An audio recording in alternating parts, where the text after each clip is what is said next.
What do a pen, a good book, and the Volkswagen Taigun have in common? They all have the power to tell a story. By allowing me to explore uncharted territory, the Taigun and I are going to tell you an untold story over the next few days. One that involves a quiet little village on the banks of the Shingo River, which today lies deserted, and a museum that tells the story of why it's ended up that way.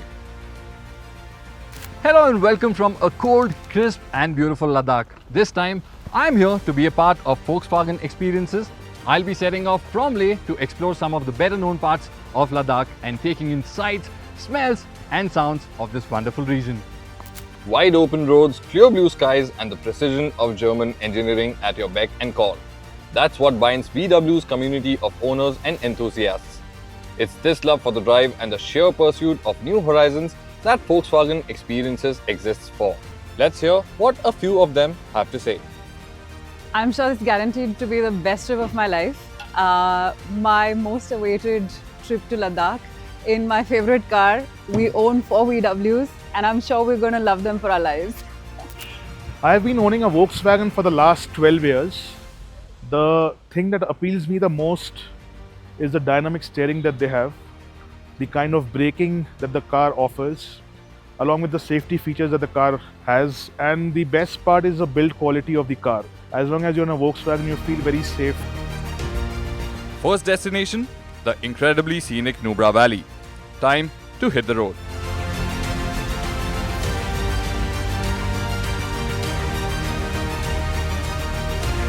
Our drive to Nubra is a little over 100 km long and sees us drive over the famous Khardungla Pass. For many years, the highest motorable road in the world. Between the stunning views on all sides and the impeccable driving dynamics of the Taigun, the experience is a complete sensory overload as I devour one hairpin bend after another, trying to squeeze in quick glimpses at the snow-capped peaks all around.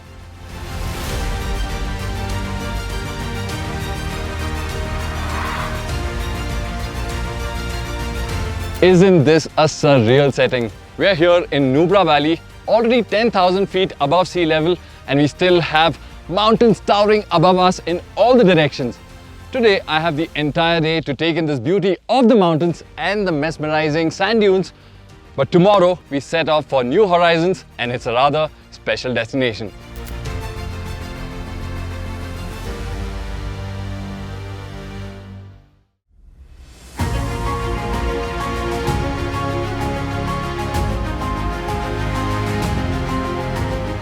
Back in 1984, as part of Operation Meghdoot, the Indian Army captured a number of peaks in Karakoram range in the Himalayas, gaining control over the Siachen glacier, which also paved way for the highest military base in the world.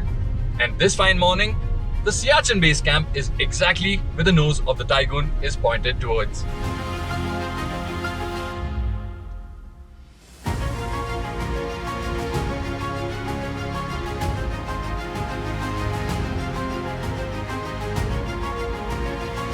Up here at 12,000 feet, temperatures can drop down to as low as minus 50 degrees Celsius on winter nights.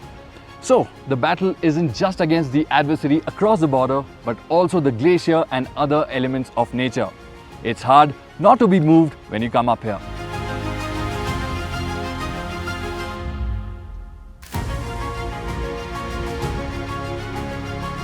As terrific as our journey has been through the mountains so far, now comes the part that I'm really looking forward to. I finally have the road to myself. The Taigun is now my pen, and it's time to tell you the story I promised at the beginning of this video. We're headed to Kargil, the site of the famous war in 1999. But there's a small town merely 10 kilometers from Kargil that you've probably never heard of, which has an equally storied history that goes even further back in time.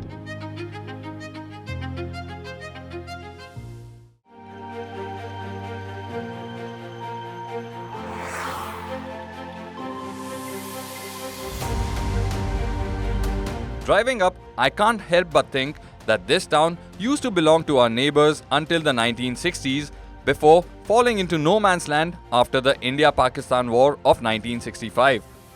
In the 1971 war, the Indian Army brought it back under our control, and overnight, the people of this village became Indian citizens. We're on the banks of the Shingo River, driving up there, and I just can't wait.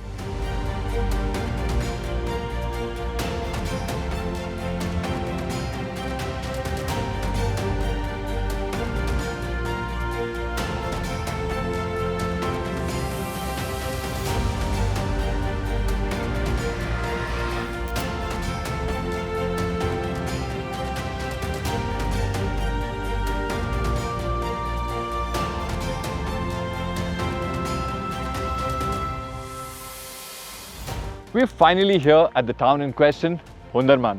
And as you may have noticed, there's no one around.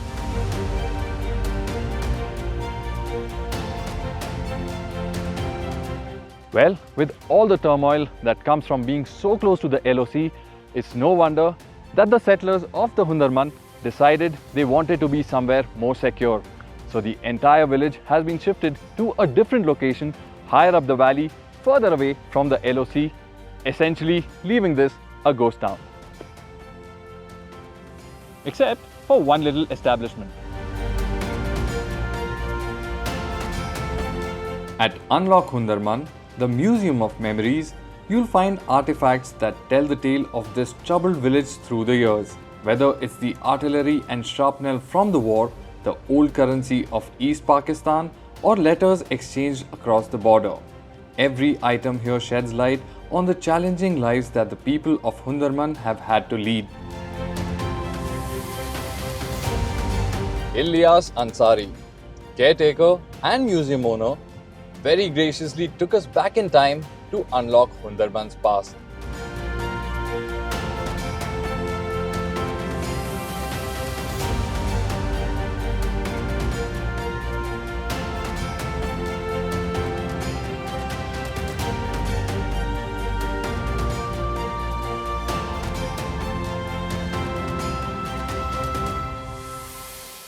Deep in the heart of the Himalayas, the town of Hunderman and its intriguing story have been largely hidden away from the rest of the world for all these years. But with the Taigun at my disposal, I've been able to come here and unearth this tale. And hopefully, this inspires you to get behind the wheel of your car and unlock a story of your own.